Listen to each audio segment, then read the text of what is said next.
Hello guys, कैसे हैं आप? उम्मीद करते हैं आप सब खैरियत से होंगे, खुश होंगे और हमारी दुआ है कि हमेशा खुश रहें, हंसते और मुस्कुराते रहें। तो देखने जा रहे प्रशांत सर की वीडियो, तो करते वीडियो स्टार्ट और देखते हैं।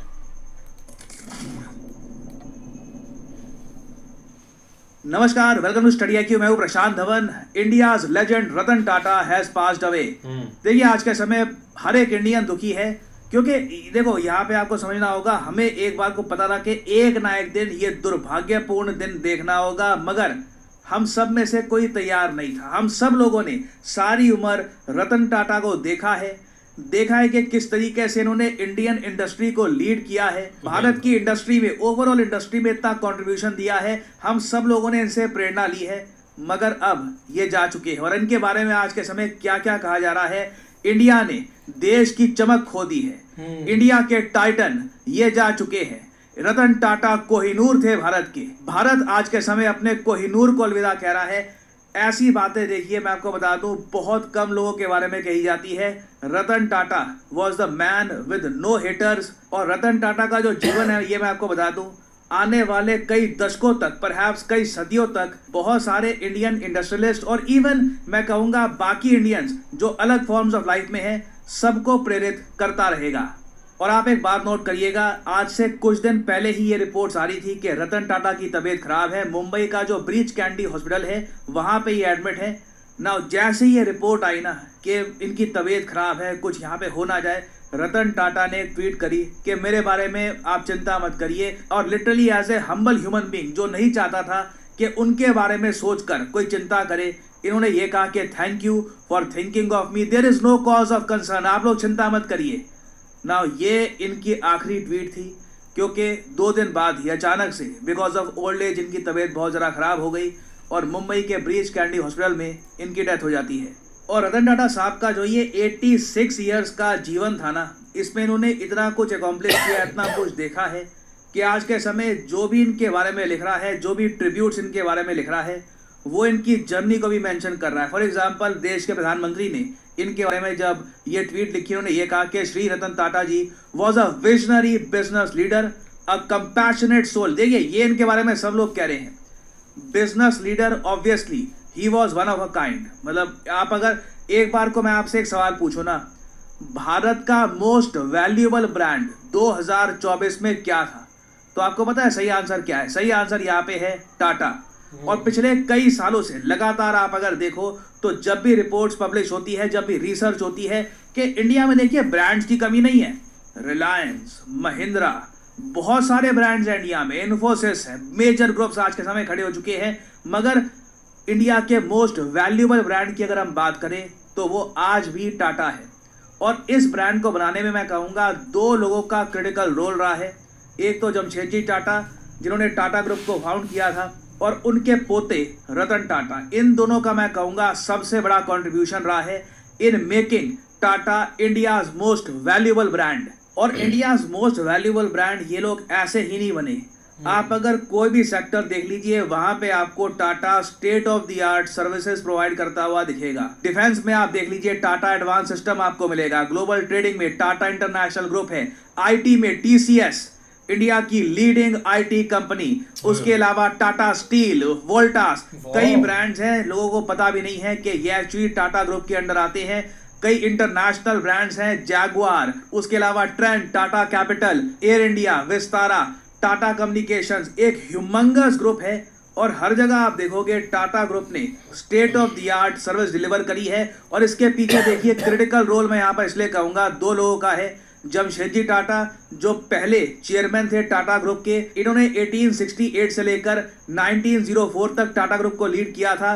और फिर यहाँ पे आप देखेंगे रतन टाटा, इन्होंने 1991 से लेकर 2012 तक टाटा ग्रुप को लीड किया था। बीच में जब साइरस मिस्त्री की कंट्रोवर्सी हो गई थी, उसके बाद जब ये साइरस मिस्त्री पीछे हटे, तब वापस रतन टाटा ने 1 साल के लिए फिर से टाटा ग्रुप को लीड किया था। यहाँ पर भी मैं कहूंगा इनका क्रिटिकल रोल था टाटा ग्रुप को सही दिशा में ले जाने में। और आप अगर टाटा ग्रुप की सारी 26 पब्लिकली लिस्टेड कंपनी, मैं प्राइवेट कंपनीज की बात नहीं कर रहा, जो इनकी पब्लिकली लिस्टेड कंपनीज हैं, सबका कंबाइंड मार्केट कैपिटलाइजेशन देखो तो अमाउंट आपको मिलेगा 365 बिलियन $। ये कई कंट्रीज की नॉमिनल GDP से भी बहुत ज्यादा बड़ा अमाउंट है। अब यहाँ पे तो आपने देखा कि ये था इम्पैक्ट रतन टाटा का एज एन इंडस्ट्रियलिस्ट। नाउ अब आप समझ सकते हैं कि कितनी बड़ी बात है कि एक तरफ तो आप इतने बड़े इंडस्ट्रियलिस्ट हो, आपने इतने बड़े ग्रुप को लीड किया हो, मगर तब भी जब आपका निधन होता है ना तो लोग लिखते हैं he was a compassionate soul. और ये लाइफ में मैं आपको बता दूं अकॉम्प्लिश कर पाना बहुत ही मुश्किल होता है कि आप एक बार को प्रोफेशनल लाइफ में इतना कुछ अचीव कर पाए, मगर तब भी जब लोग आपको याद रखें ना, लोग कहेंगे क्या हम्बल आदमी थे, क्या कंपैशनेट आदमी थे, he was an extra ordinary human being. ये मोदी जी ने लिखा है। और मैं आपको बता दूं मोदी जी बहुत रेयरली ऐसी लैंग्वेज यूज करते हैं किसी के निधन पर। He provided stable leadership to one of India's oldest and most prestigious business houses, जैसे मैंने आपको बताया। मगर तब भी जो लास्ट लाइंस हैं मोदी जी ने जो इनके बारे में लिखी है ये है कि he endeared himself to several people thanks to his humility. ये सब लोग बोलेंगे humble human being, kindness, kind human being and unwavering commitment to making our society better. देखिए इसका रीजन मैं आपको बता देता हूं। रतन टाटा ने अपने लाइफ टाइम में $1 बिलियन से भी ऊपर डोनेट कर दिए थे चैरिटी में। टोटल अगर मैं कहूं तो 9,000 से लेकर 10,000 करोड़ रुपए इन्होंने डोनेट कर दिए। अपनी इनकम का ही ये 60 to 70% डोनेट कर चुके हैं। उसके अलावा आप एक बार को सोच कर देखिए, जब टाटा ग्रुप सिर्फ $5 बिलियन पे था ना, अंडर रतन टाटा ये $5 बिलियन से $100 बिलियन तक गया। मगर तब भी रतन टाटा ने जो अपनी ह्यूमिलिटी है ये कभी नहीं खोई। और आज भी गूगल के जो सीईओ है सुंदर पिचाई, जब रतन टाटा के बारे में लिखते हैं वो ये कहते हैं कि मेरी आखिरी मीटिंग हुई थी रतन टाटा से एट गूगल, हमने बातचीत करी थी अबाउट हिज विजन। और इनके बारे में एक लाइन यहाँ पर नोट करना, he deeply cared about making India better. Even though मैं ये कहूँगा as an industrialist he was phenomenal. आपके सामने हैं इनके रिजल्ट्स। टाटा ग्रुप में शायद ही आपको कोई ऐसा चेयरमैन मिलेगा जिनका इम्पैक्ट इतना बड़ा रहा हो कि 5 बिलियन से लेकर सीधा 100 बिलियन तक ले जाए एक ग्रुप को।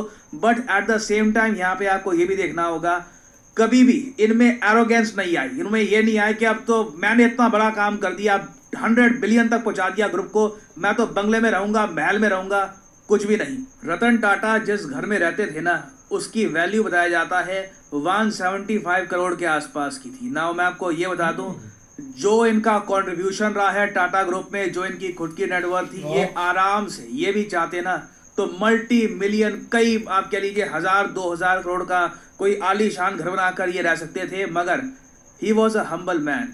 आपने कभी देखा नहीं होगा कि कोई बहुत बड़ी पार्टी कर रहे हैं या कुछ बहुत बड़े सेलिब्रिटीज के साथ हैं। बहुत ह्यूमिलिटी के साथ इन्होंने अपना जीवन बिताया है।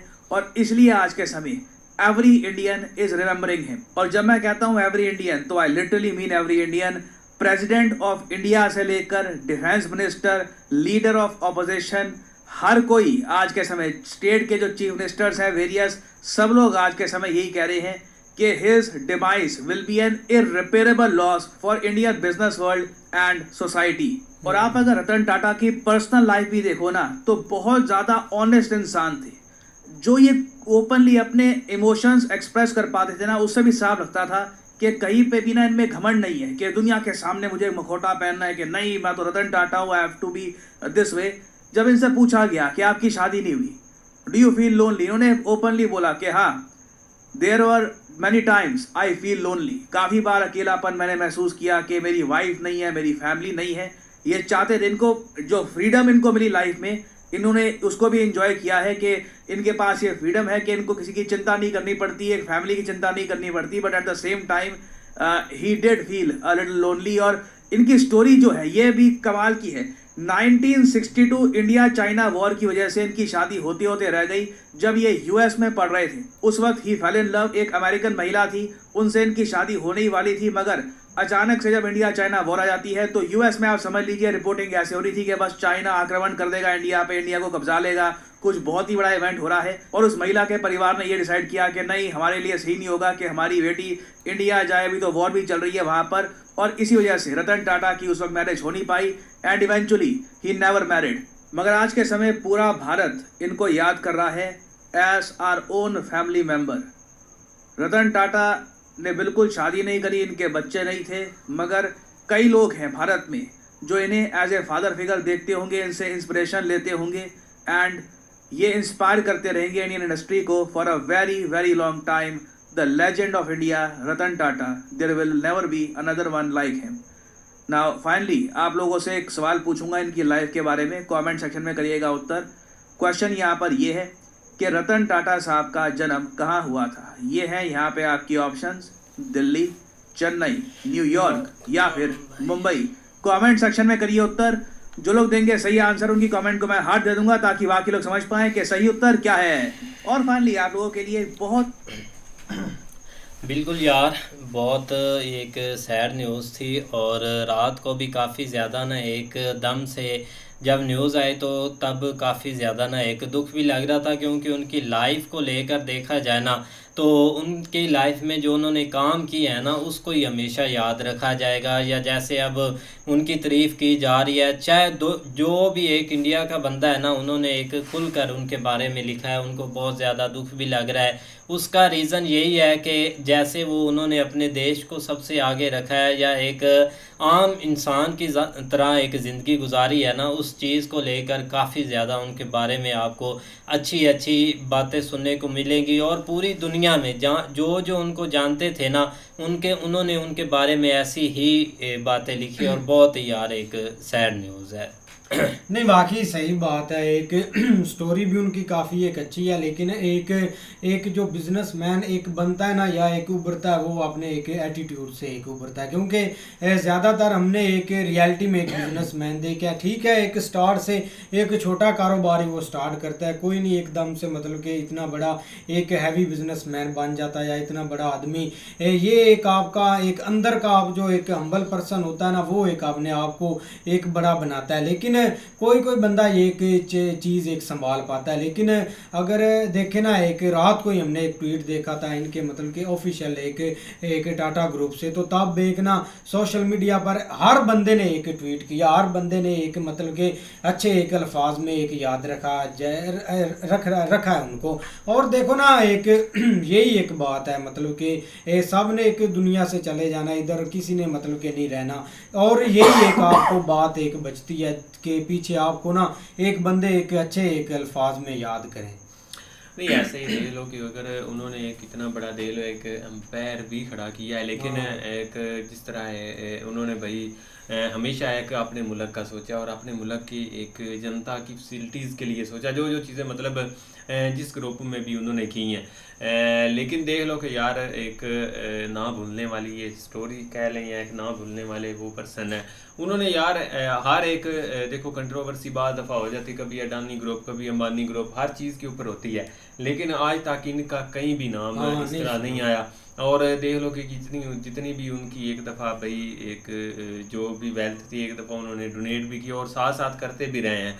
लेकिन बहुत एक हम्बल पर्सन थे यार, और वाकई एक भाई मुल्क का बहुत बड़ा एक नुकसान हुआ है उनके जाने नहीं से। हर बंदे ही एक मतलब कि एक सैड है। आप ओवरऑल आप पूरी एक ट्वीट देख लें कि जो भी एक सुपर मतलब के स्टार हैं या उन्होंने बहुत एक सैड एक ट्वीट किया है। और बहुत एक अच्छे बंदे थे यार, एक उन्होंने बहुत मतलब के एक अपनी एक 60% जो उनकी रकम थी ना एक वो उन्होंने एक डोनेट कर दिया। और ये कोई बंदा नहीं करता, हर कोई नहीं करता मतलब कि एक।